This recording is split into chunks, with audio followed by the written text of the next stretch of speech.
Rockstar Games on multiple occasions have masterfully crafted unique, dynamic, and morally ambiguous protagonists. Most of Rockstar's characters are men who have killed more than they can count.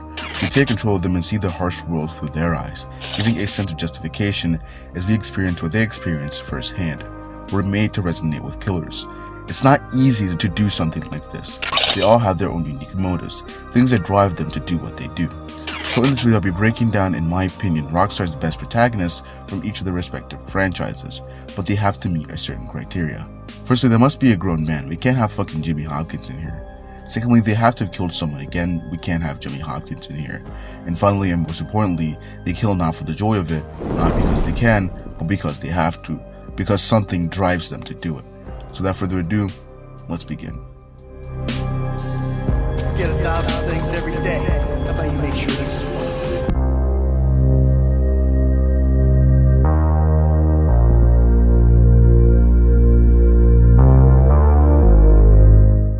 Firstly, Michael DeSanta. He's the central focus in GTA 5. His life is full of regrets.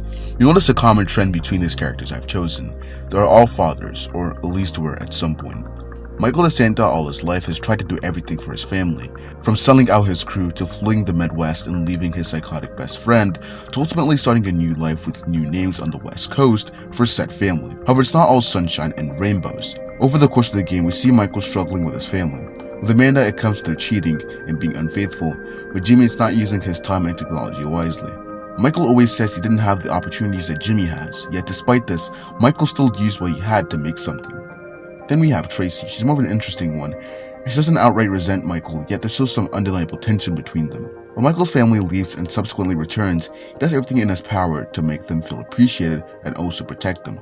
Take the mission Meltdown for example. This is one of the first time Michael really shows his will to kill for his family, because he knows the Merit Order soldiers aren't afraid to carry out the orders that were given to them by Devin Weston, so Michael takes initiative and kills them all.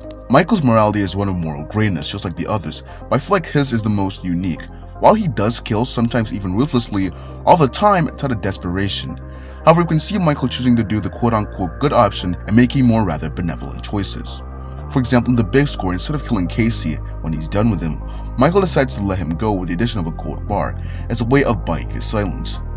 I feel like Michael DeSanta is one of Rockstar's most underrated magnum opuses, a very intricate and meticulously crafted character if you take a deeper dive into him. On to the next one.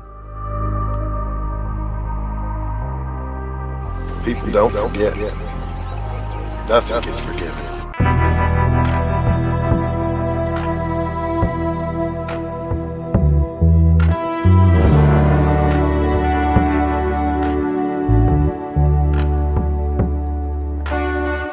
John Marston is the second protagonist I've chosen for this list, and perhaps the best one on here. In 1899, we saw John Marston as a man who can't seem to find himself. He abandons the gang for about a year after Jack is born. He's a man who struggles to find himself. A part of him wants to be a family man he knows he has to be, yet a part of him still holds onto the idea of being a gang member, an ideology that's still present today. However, nearing the end of 1899, as the fall of the Vanderlyn gang is inevitable, his brother-in-arms Arthur Morgan gives one final remark and asks John for one final wish to run with his family and not look back. John Marston then honors Arthur's final wish and turns to his family and stays with them. By 1907, John Marston had worked at Pronghorn Ranch and even bought and built Beecher's Hope. But there was still one more loose end John felt he had to finish.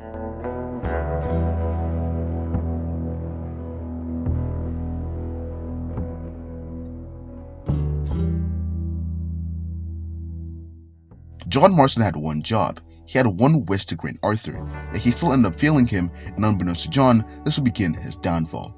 In 1911, Agent Edgar Ross and Archie Fordham had tracked down John Marston and captured his family, then used him to retrieve his former gang members and promise of returning his family and getting a clean slate. John then goes on to capture/kill Bill Williamson, Javier Escuela, and Dutch Vanderlyn. He kills anything in his way. Simply the knowledge of his family being captured by the Pinkertons is enough to drive John to eliminate anything in his way. He feels he's the cause of this. He's the cause of everything. Doing this is the least he can do for his family. When he finally does get his family back, however, he learns that he had already sealed his fate by not adhering to Arthur's words. John had indirectly signed his death warrant, so he accepted his fate, and he shall be called a son of God. I released my finger from the trigger, and then it was over.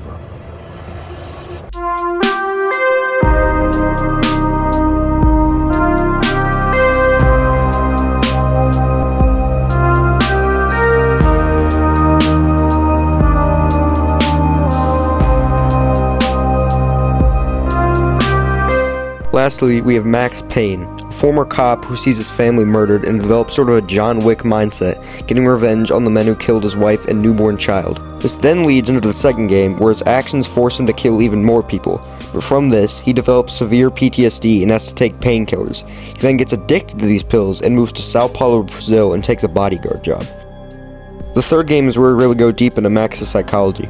We saw elements of this in the first and second game, like when there's a mission in Max's mind where he's running through a maze trying to find his dead family, but it is in the third game where we find out he's hooked on the painkillers and it's severely affecting his well-being. The job he ends up taking fucks him up even more because 3 members of the Bronco family who he was hired to protect are killed. He then goes into the slums of Rio de Janeiro where he sees hundreds of civilians murdered by the terrorists who killed the 3 members of the family.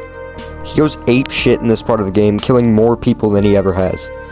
He then manages to actually do his job right for once and rescues the youngest daughter of the Bronco family. Max then ends up tracking down the man who ordered the hit on the Bronco family, Armando Becker, to an airport, and in one of the most epic missions in any Rockstar game, he blows up his plane and leaves him to be arrested. The game then ends with Max at a bar on the beach having a drink and watching Becker's trial.